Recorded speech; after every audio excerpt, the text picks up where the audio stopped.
आपण थोडंसं तेल टाकायचं आहे। तेल थोडंसं गरम झालं की आपण हा उभा कापलेला कांदा यावरती टाकायचा आहे। 2 मिनिट लागतील याला भाजण्यासाठी।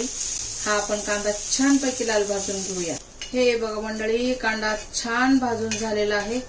आपण आता दुसरी वस्तू भाजून घेऊया। हे आहे आपलं सुकं खोबरं, थोडंसं आहे पण आपण छान भाजून घ्यायचं आहे। चला मंडळी, सुकं खोबरं पण छान भाजून झालेलं आहे। आता आपण टाकू यामध्ये टोमॅटोज।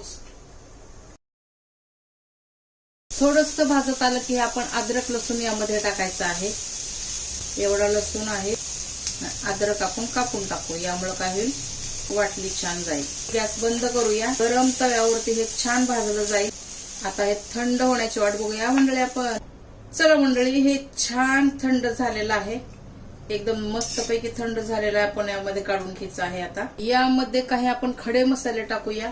हे आहे स्टार फूल, दालचिनी, 2 लवंगा टाकायच्यात कारण आपण नंतर गरम मसाला टाकणारच आहोत। ही काळी मिरी। आपण एवढं साहित्य आपण छानपैकी बारीक वाटून घेऊया। त्यानंतर टाकायची आहे कोथिंबीर। तर कोथिंबीर आपण छान धुवून नंतरच टाकायची बरं का मंडळी। आता हे साहित्य आपण छानपैकी बारीक वाटून घ्यायचं आहे।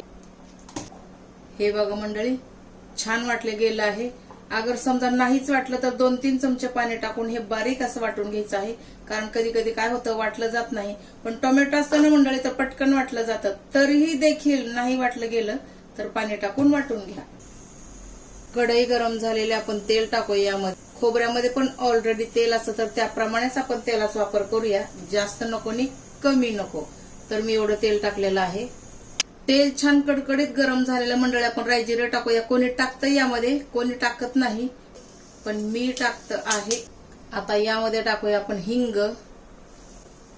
त्यानंतर टाकूया आपण थोडासा कढीपत्ता। त्यानंतर टाकूया आपण तेजपत्ता। चला, इथपर्यंत समजलं। आता हा आपण वाटलेला मसाल्यामध्ये टाकून घेऊया मंडळी।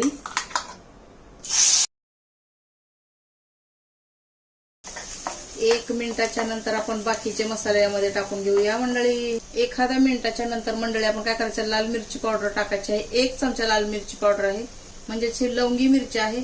हे आपण काय करायचं आहे, पूर्ण यामधलं पाणी सुकवून घ्यायचं आहे, तोपर्यंत छान फिरवून घ्यायचं आहे।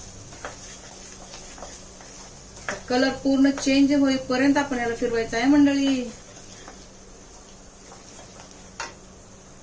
हे बघा मंडळी, तेल साईडला सुटलं आहे, याचा अर्थ असा आहे की मसाला आपला छान भाजले गेला आहे, कारण यामधलं पाणी पण पूर्णपणे सुकलेलं आहे। आपण आता हे